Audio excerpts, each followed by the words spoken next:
यहाँ आने वाली लड़कियों के साथ ऐसा बर्ताव करोगी तो वो डर नहीं जाएंगी क्या? मैंने कंट्रोल करने की कोशिश की लेकिन नहीं हुआ।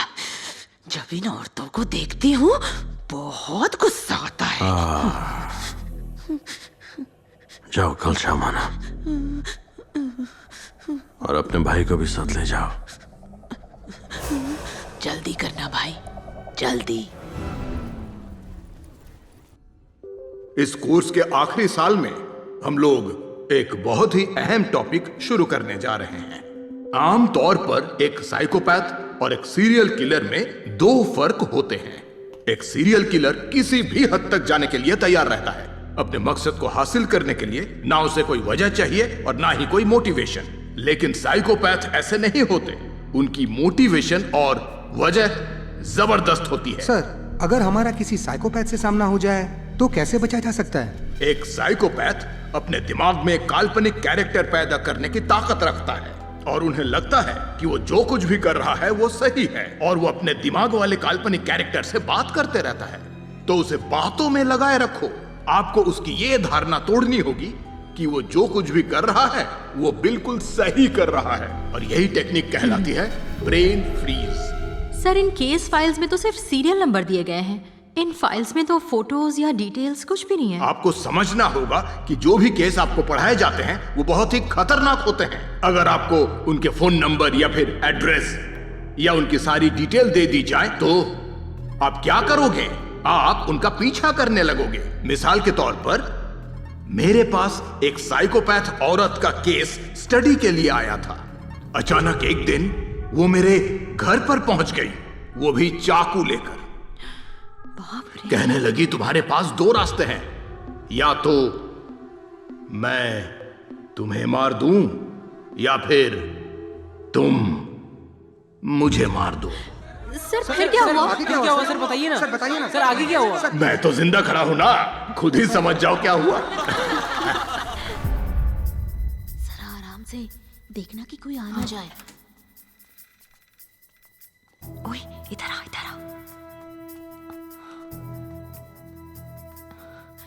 हे, यहाँ होगी शायद।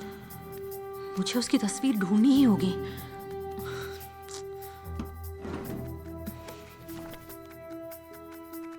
देख, मुझे अपने केस स्टडी वाले साइकोपैथ की फोटो मिल गई है। ओए, मेरी वाली ढूंढना। Okay okay. Girls, what are you doing? यहाँ क्या कर रही हो? केस स्टडी रेफरेंस ढूंढ रही हूँ सर। डाउट है? रेफरेंस चाहिए? हाँ? यहाँ आकर फोटो और फाइल लेने की हिम्मत कैसे हुई तुम्हारी? Now get the hell out of here. कितनी बार मना किया है तुम्हें? Don't do it again. बाहर कोई साइको लड़कियों का कत्ल कर रहा है और तुम लोग इतनी रात को यहाँ फाइलें चुरा रही हो। अगली लड़की अंदर आ रही है।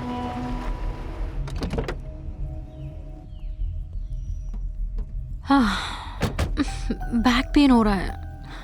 बेबी को बैक पेन हो रहा है? जंगल के बीच इतना खूबसूरत villa, Barula forest, candy forest का पता है। ये कौन सा तुम है? इतना कुछ कैसे जानती हो?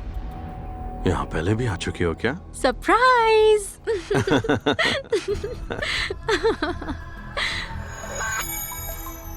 अब तो एकदम नई टेक्नोलॉजी आ गई है। Face ID, fingerprint. हाँ? ये सब क्या है?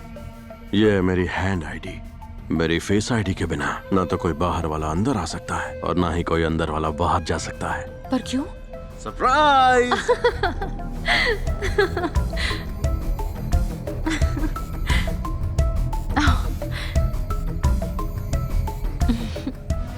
ये विला तो बहुत खूबसूरत है ना? बस समझ लो तुम्हारे लिए ताजमहल बनवाया है। क्या? ताजमहल? ताजमहल तो मकबरा है ना, लेकिन मैं तो जिंदा हूँ। हाँ, ये तुम जैसी औरतों के लिए बनाया हुआ मकबरा है। हाय रितु, मैंने अभी तक उसे कुछ नहीं बताया। सरप्राइज देना चाहती थी। उसके साथ ही रहूंगी, बहुत मजा आएगा।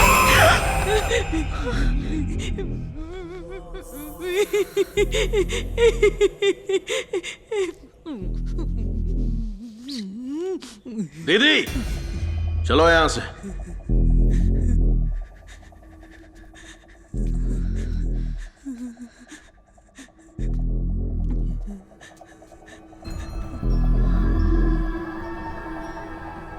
यहाँ आने वाली लड़कियों के साथ ऐसा बर्ताव करोगी तो वो डर नहीं जाएंगी क्या? मैंने कंट्रोल करने की कोशिश की लेकिन नहीं हुआ। जब इन औरतों को देखती हूँ बहुत गुस्सा आता है। जाओ कल शाम आना और अपने भाई को भी साथ ले जाओ। जल्दी करना भाई, जल्दी।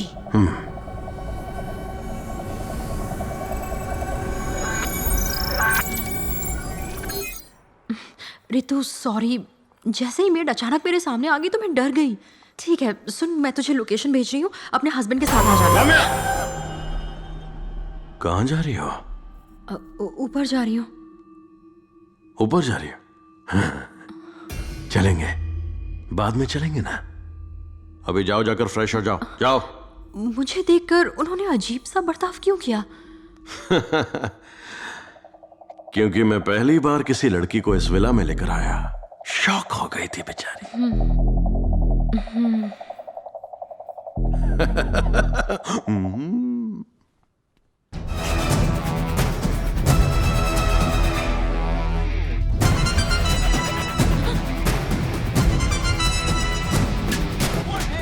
सर, बोने के यहाँ होने के बावजूद एक और टेडी बेयर ने मर्डर करना शुरू कर दिया। बहुत कंफ्यूजन है सर।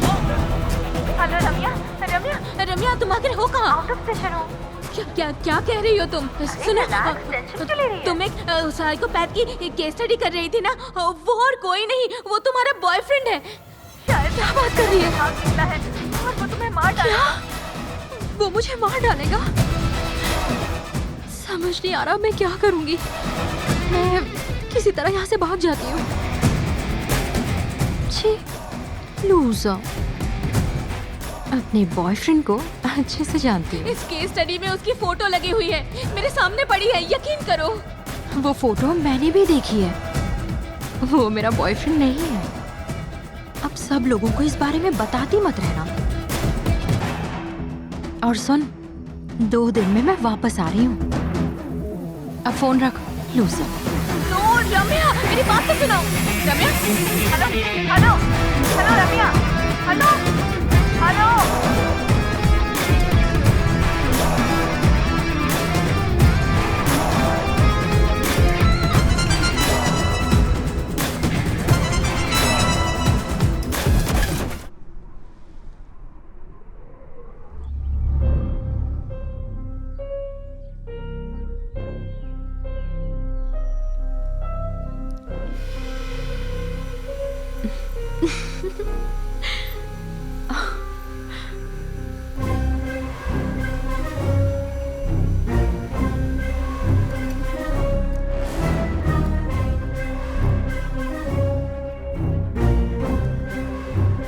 देवा, तुमने तो कहा था मुझसे पहले तुम यहाँ किसी लड़की को लेकर नहीं आए। ये सच है बेबी। क्या हुआ? तो ये क्या है? ओ, ये वाला। अब तुम ये कहोगे कि ये उस मेड का है? हाँ। तुम दोनों क्या साथ में नहाते हो? मैंने ऐसा तो नहीं बोला। तो फिर?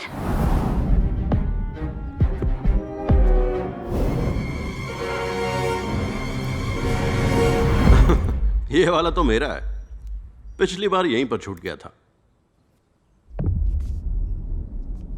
मुझे तो भरोसा ही नहीं हो रहा है। अच्छा, तो अब तक कैसे भरोसा किया था? एक दूसरे को प्रपोज करने के अगले दिन ही लवर्स आने वाले वक्त के बारे में प्लान करते हैं, लेकिन तुमने अब तक मुझे किस भी नहीं किया।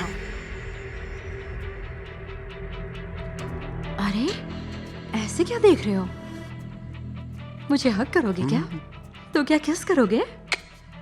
तो फिर सब कुछ एक साथ करोगे? तो फिर क्या करोगे? मैं तुम्हें मार डालूंगा। ठीक है, मार दो, मार दो। आखिरी ख्वाहिश बताओ। अरे, अभी तो जिंदगी शुरू भी नहीं हुई और तुम आखिरी ख्वाहिश का पूछ रहे हो? क्या कभी पहली ख्वाहिश पूछी है? मुझे मौत की सजा दे रहे हो क्या? हाँ। बोलो ना। तो सुनो, जिसे तुम्हारे साथ टाइम पास करना होगा वो तुमसे तुम्हारी पहली ख्वाहिश पूछेगा, और जो तुम्हारे साथ जिंदगी के आखिरी लम्हे तक रहना चाहेगा वो पूछेगा तुम्हारी आखिरी ख्वाहिश। आखिरी ख्वाहिश का तो पता नहीं, पर मेरे दोस्त पीते हैं तो मुझे भी पीना है। लेकिन शादी करके पहली रात में अपने हस्बैंड के साथ ही पीकर पूरी तरह टल्ली होना चाहती हूँ। अगर हर एक औरत इसी तरह से हर काम अपने हस्बैंड के साथ करने की सोचने लगे तो कितना अच्छा होगा। मजा आ जाएगा ना? हाँ?